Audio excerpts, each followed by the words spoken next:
You're listening to the Wheatgrass and Champagne podcast with holistic entrepreneurs Mandi and Kathleen Hupp. Tune in each Wednesday to discuss holistic approaches to a happier, more fulfilling life and glittery distractions from the mundane. Nothing is off limits in this series, so grab your glass of champagne or your shot of wheatgrass and prepare for complete and fabulous chaos.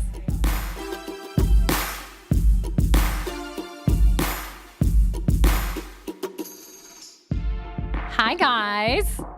Hey. So today's a really interesting topic. It's been all the rage in the media. It's been all over Facebook, and it's a really, really hot topic. And I'm excited to talk about it. Let's get into the nitty-gritty, Kathleen.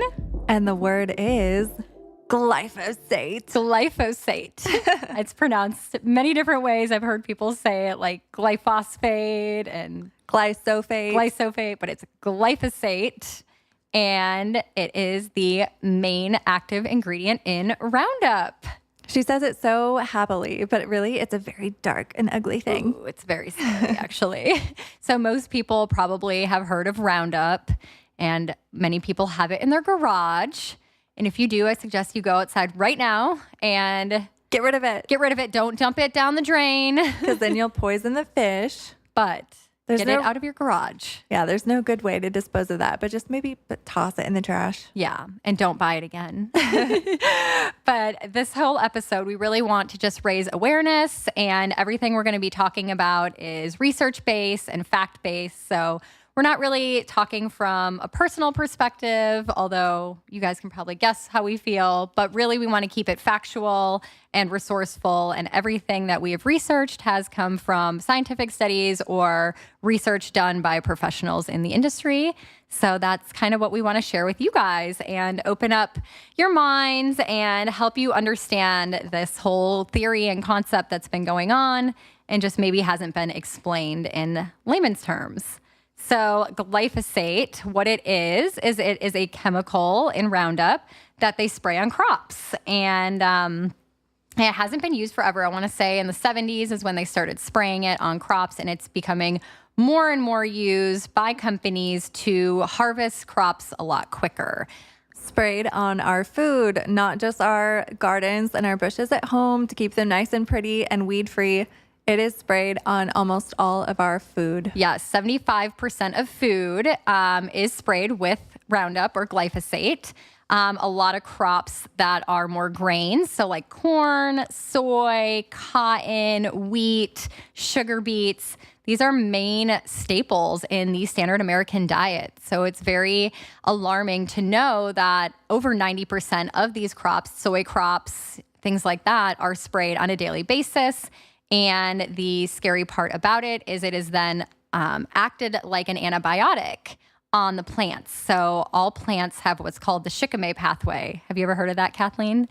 Just recently. Isn't it crazy? And it's spelled ridiculously. The shikimate pathway is a pathway that plants have to transfer energy. And when glyphosate is sprayed on these plants, it shuts that pathway down completely and kills the plant. All that is then left is the genetically modified crop. So the weeds and all the plant life that you don't want when you're trying to harvest wheat and soy and corn, all that dies, and all that's left is the crop that they want to grow.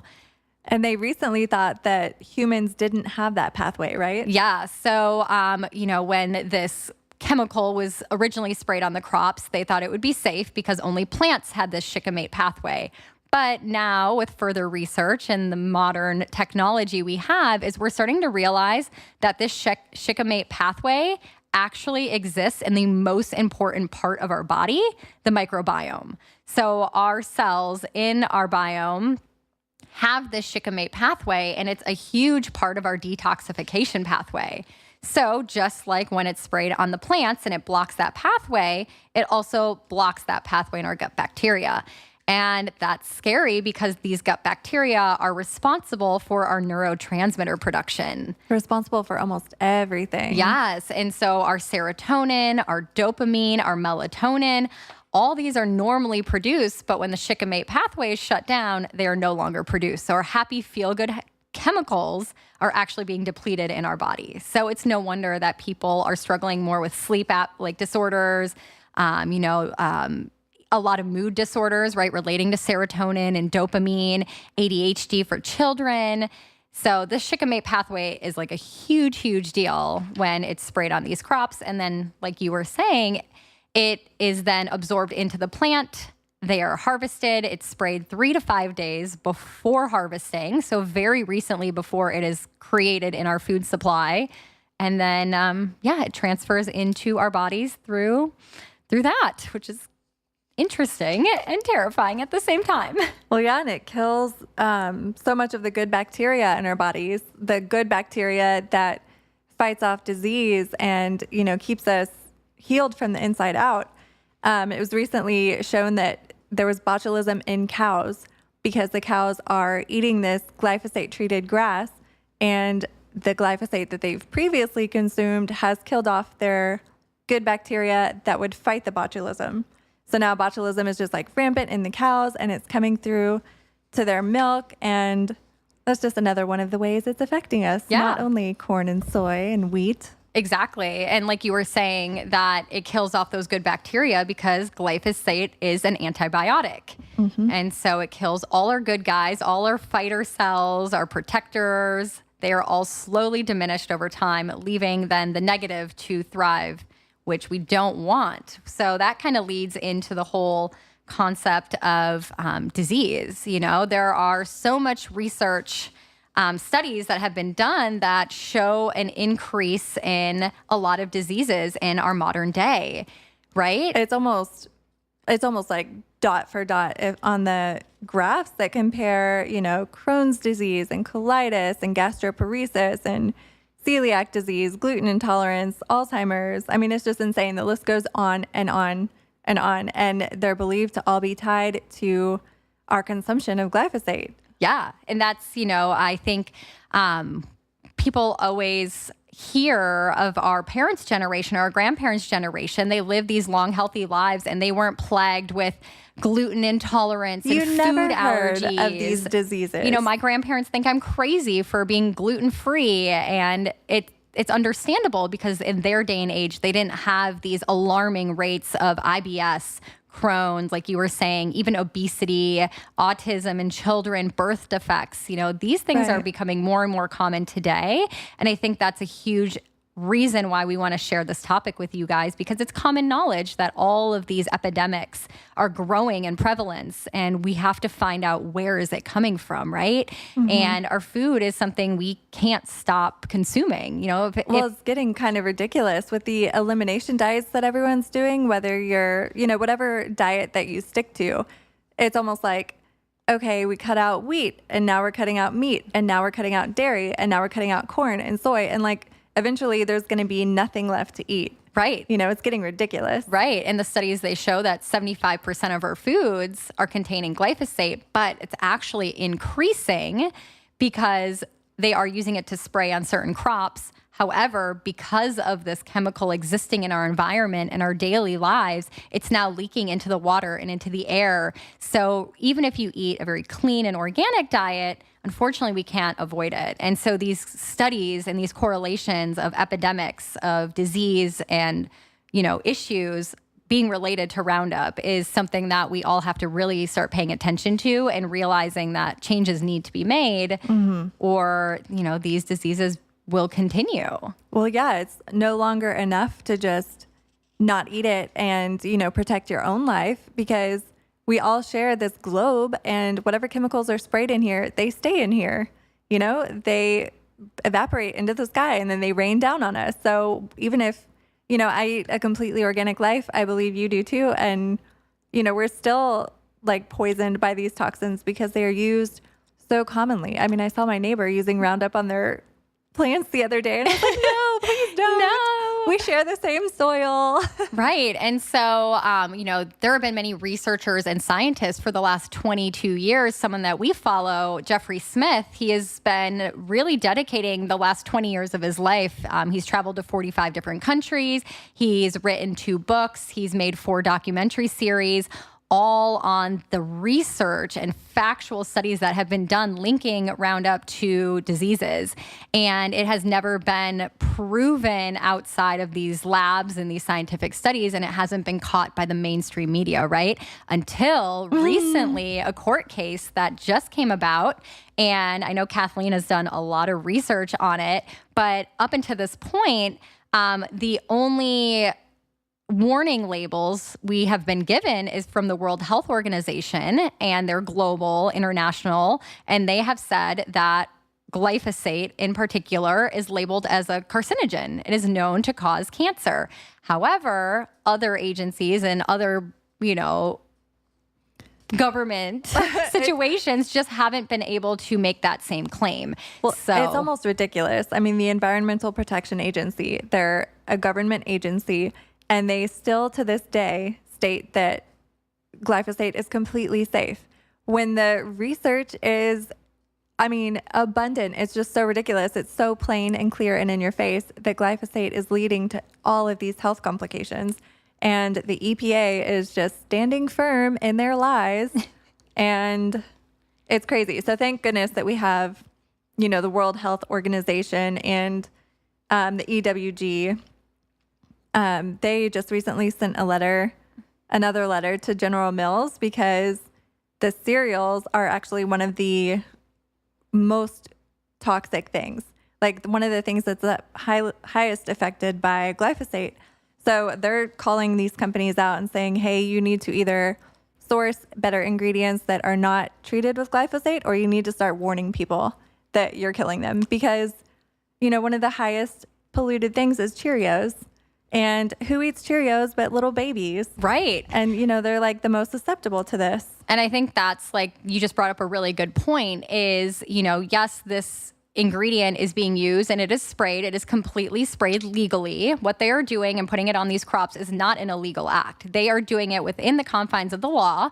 And really now as we move forward, all that I think consumers are wishing they would have known was the warning signs. If we could have just had a little bit more warning label, because I believe a lot of us consume foods with other harmful ingredients and we look past it. It's a consumer decision, right? Like I have Reese's cups every once in a while. You have a guilty pleasure. And I see the toxins on the back, canola oil and X, Y, and Z. Or you choose not to read them. Yeah, or I choose not to read them. But I am making a consumer decision based on the fact that I was given the information of what is in my food and I choose to ignore it one time out of 100. It's a basic human right. But, with the Roundup, it has been not given this warning label that people deserve to know. And so that is where this court case came about. So can you share a little bit about that? Because it's a pretty big deal. It was awarded in July in the state of California.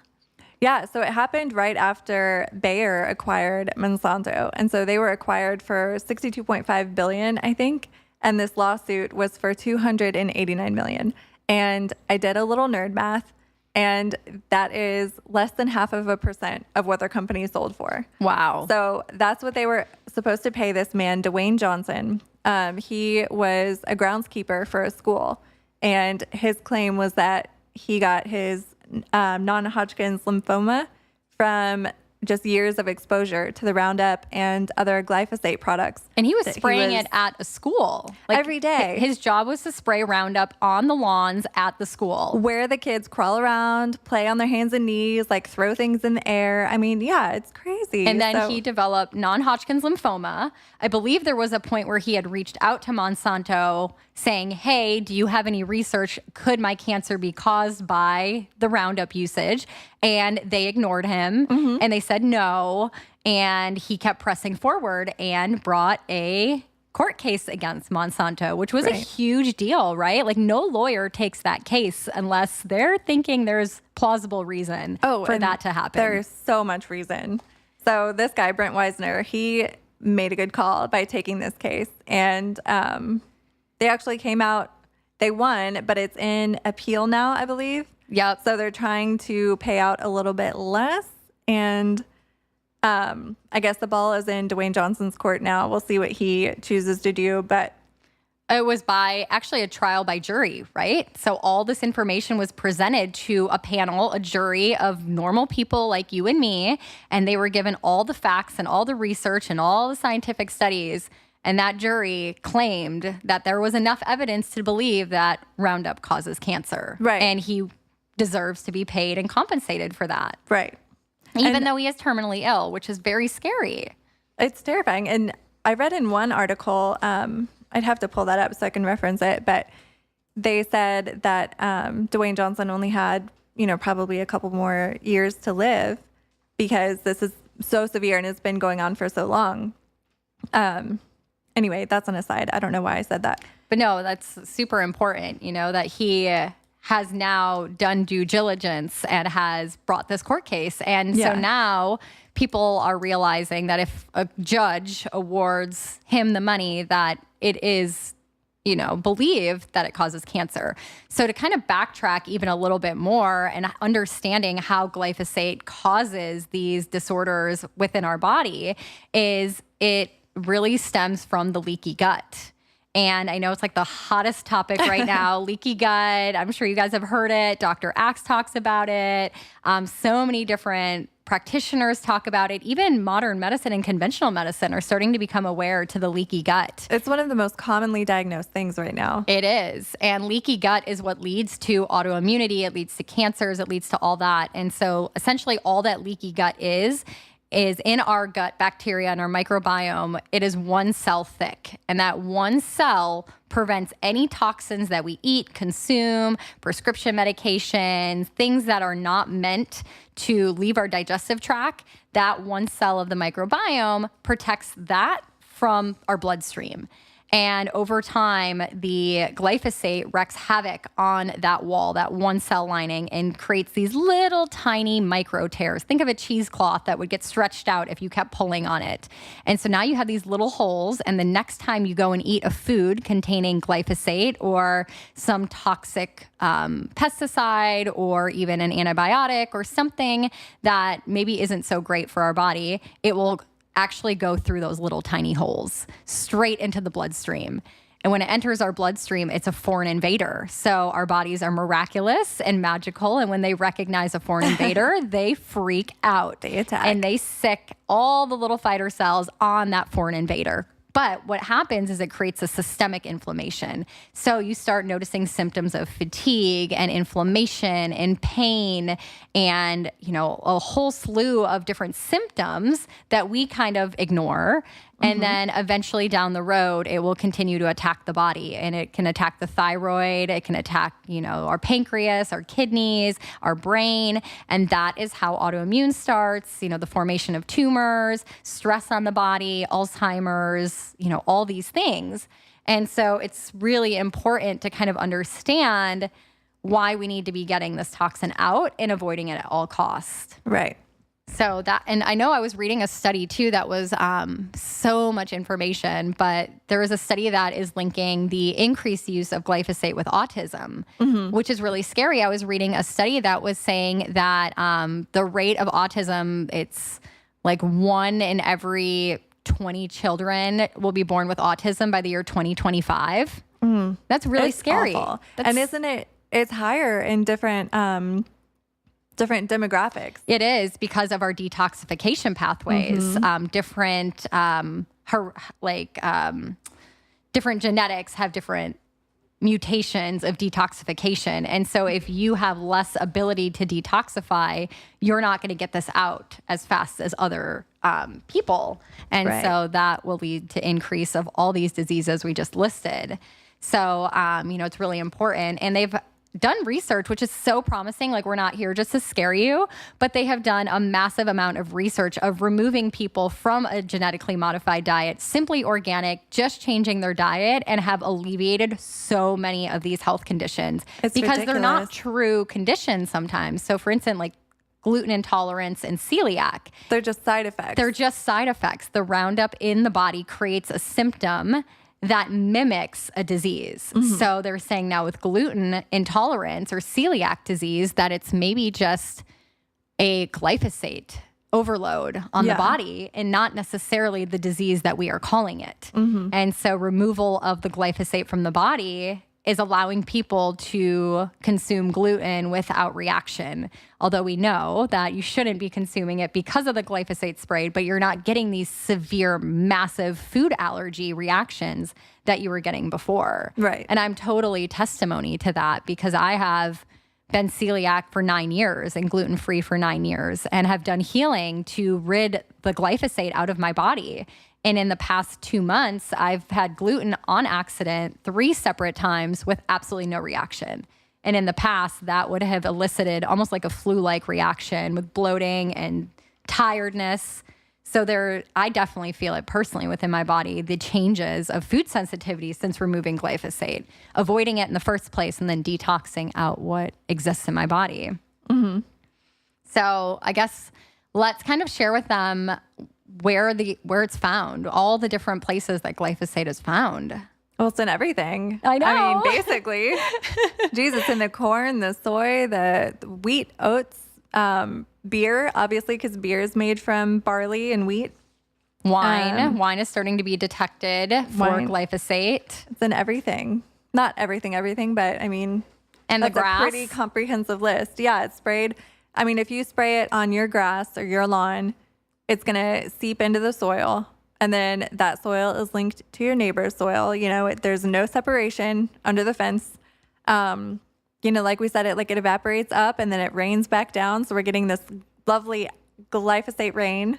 You know, it's just once it's there, it's there. Yeah. And they say in the Midwest is a very high prevalence of glyphosate rain because the Midwest is where they are growing a lot of these crops. So if you live in an area where there's a lot of wheat or corn or soy being grown, oftentimes you are more likely to be exposed to glyphosate rain or in your water supply.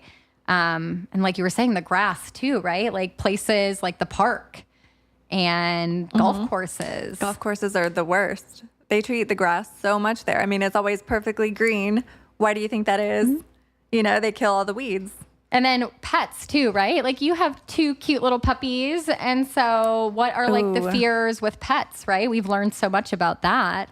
I actually have a sad story about that. I have a friend who lost their family dog because the dad had treated the lawn with herbicides and wasn't thinking, but let his dog out into the backyard right away.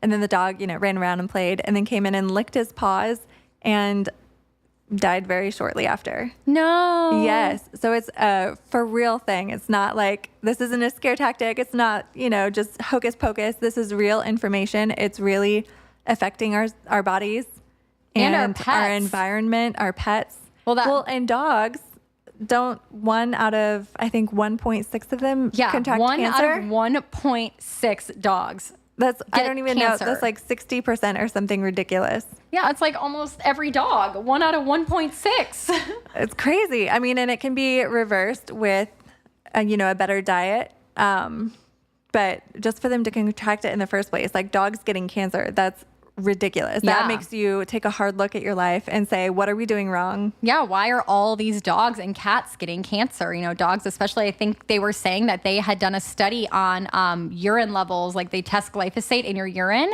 and dogs were showing up 50 times more toxic of glyphosate than humans. And it makes sense because you're right. They lick their paws, they roll around in the grass, and like, skin disorders on dogs are becoming more prevalent, right? Like allergies. How many dogs itch and scratch their bodies? Oh my gosh, almost awful. Every dog has skin conditions now, right? And it makes total sense, especially if you're taking them to these parks that are dog parks, dog-friendly parks. Yeah, they love the grass. They love the grass. And then you're petting your dog, right? And you're not giving them a bath every time they go outside. And so if you have little babies and they're petting the animals and it's like in their skin and on their fur, it's scary. I'm telling you, we share a globe. We share everything in this globe.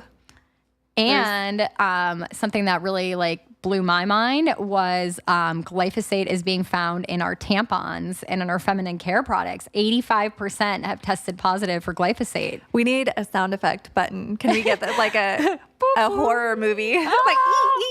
Which is scary because terrifying. I've talked to a lot of females about their tampon usage and how during that time of the month when they use tampons, that post usage that they get these irritations, right? Yeah. Like yeast infections and irritation. Well, and toxic shock syndrome. Toxic shock syndrome alone, because if you have a tampon in for, 4 hours? Yeah, more than 8 hours, I think, is like the exposure time. There's your sign. My goodness. If you're going to contract a disease, temporary or not, from having something in your body for too long, like that's and cotton, that's a problem. It's made from cotton, and cotton is one of the most sprayed crops. So, even switching to a pad isn't good enough because that also is made from cotton. Gotta be clean. So we got to do a whole episode on like the Diva Cup and like there are some organic tampon websites. I have a girlfriend that switched to organic tampons, and that's all she purchases. She said they're not even that much more expensive. No, they're not. And she notices a total difference in comfort.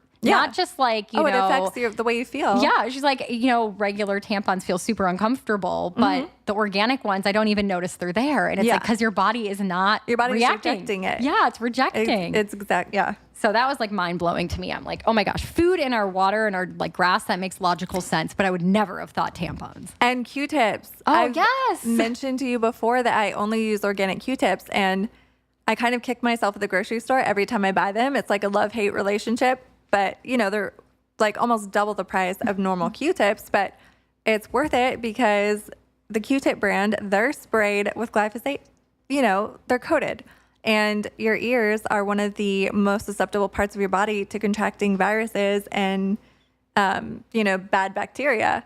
And if you're shoving glyphosate in there every morning after a shower, then what do you think? Of course, we're always going to be sick. Yeah, it's insane. Like these little things that we're just kind of waking up and like realizing that almost everything around you is full of toxins, and you've just got to like choose things just be aware, wisely. right? Be consumer aware. Organic foods help. Look for the non-GMO label. That's something that's really important when you're at the grocery store, looking for there's a specific label that says non-GMO. So you can buy corn and wheat and soy that is non-GMO, which means it's not genetically modified, which means they don't spray glyphosate on it, because if they did, it would die. So, we're learning all these things. So now we have to decide how we're going to repurchase our food and our drinks, because you can't stop eating, right? So something that we've learned is to look for the labeling. So you want to look for a label that says non-GMO, and then look for certified organic. That would mean that when the crops are grown, that they cannot be sprayed with Roundup or they would die. So non-GMO and organic. And then also the newest one, which has come about because of the court case and all of these studies that have come out, is looking for the new label. It's going to be the Detox Project certification. And I just recently heard about that. So talk more about that. Okay. So if you go to the website, it's called the Detox Project. I want to say it's .org. We'll put it in the show notes.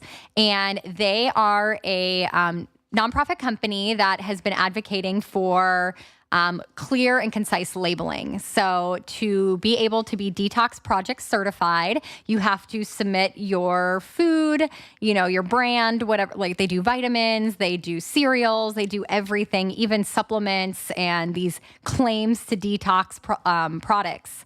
And they test them for major toxins. So they have tested for glyphosate in a lot of products.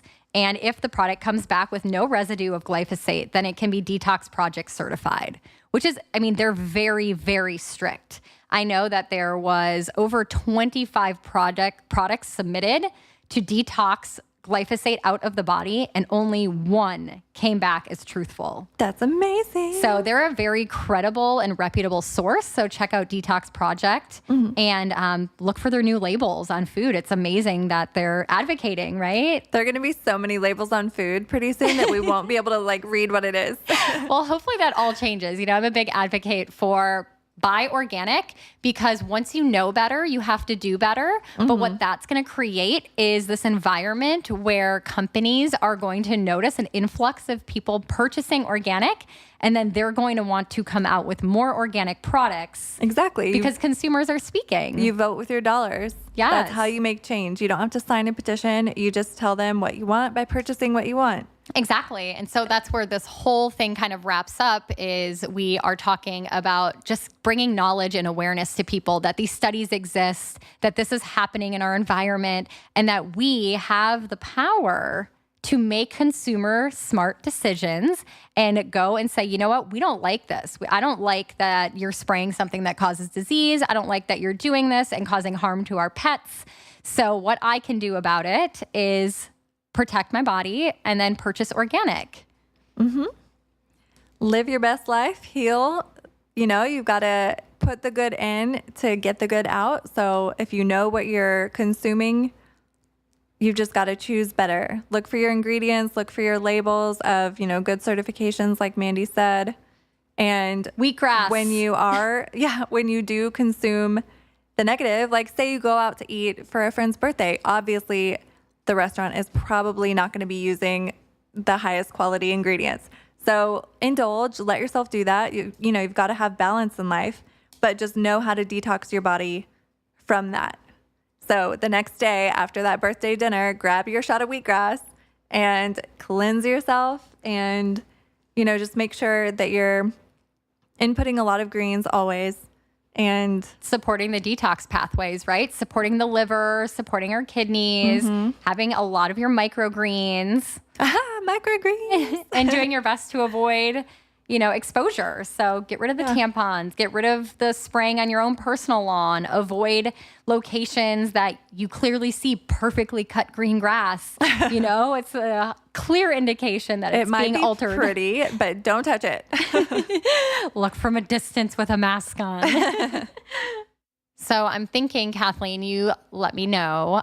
Maybe we will link in the show notes some of our favorite websites and locations to look some of this information up for those that are more interested in the research.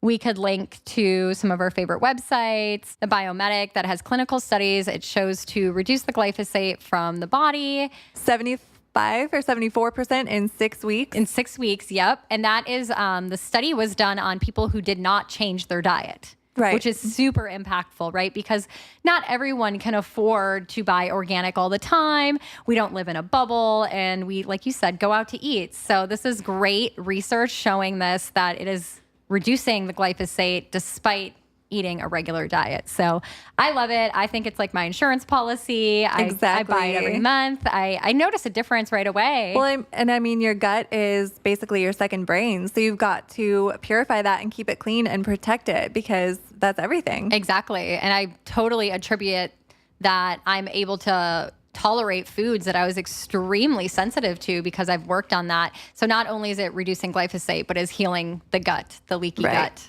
And all those other diseases we mentioned. Absolutely. So check out our show notes. We'll have a link. We got our discount code for you guys too. Save you some money and give it a try. You know, it's safe for children. You can break it open. It kind of tastes like pizza. So for kids that can't swallow tablets, you can break it open. You can sprinkle it on food.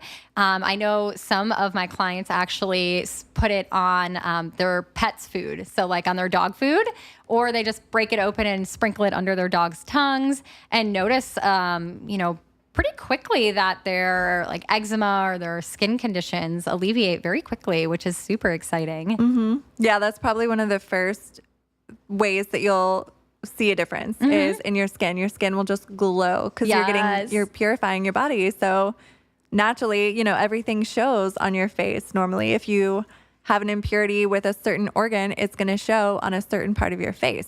So if you're cleansing your gut, your face is going to glow, your skin is going to glow, and then you'll just start, your brain fog will decrease, and you'll just start noticing, you know, better symptoms left and right. Absolutely. And when you use our code, you're going to get a free copy of The Toxin That Came to Dinner, which is a really good, quick, easy read. It kind of highlights, you know, a little bit what we talked about in the podcast today.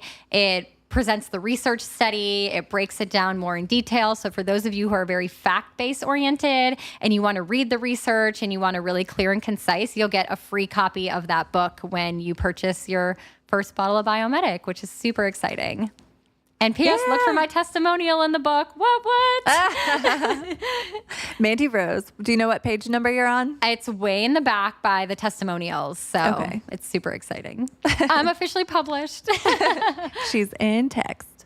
So thanks for listening, guys. I hope we really brought some inspiration and educated you. And didn't scare you too badly. Yes, we're not here to scare. We're here to empower and educate you. And then also, of course, give you solutions to upgrade your health. So what is our health challenge for this week, Kathleen? All right. So your upgrade for this week is to throw out your Roundup. If you have any in your garage or anywhere in your house, get rid of it. Don't dump it down the drain because we want to save the fish, but dispose of that stuff. And we have a blog post with an all natural weed killer that you can make. So it's baking soda, salt, vinegar, and water. And we have the recipe online. So go to wheatgrassandchampagne.com. We'll also link from all of our platforms so that you can get there easily. But make this. It's super easy, super effective. It'll kill anything that you don't want in your lawn, and it will not harm your little Furbies or you if you walk around barefoot. It's great for the environment, and it'll be really effective. I think you'll really like the change in your life. So hashtag WAC upgrade. Check in with us. Let us know that you did it. Let us know if you love it. And until then, I guess we'll talk to you guys next week. So whether you're cleansing or celebrating, cheers! Thank you for listening to the Wheatgrass and Champagne podcast. If you loved today's episode, make sure to subscribe and leave a 5-star review. Join the Wheatgrass and Champagne community on Instagram, Facebook, and wheatgrassandchampagne.com. Details from this episode can be found in the show notes below. Tune in next Wednesday as we continue to seek the perfect balance between indulging and upgrading. Until then, cheers.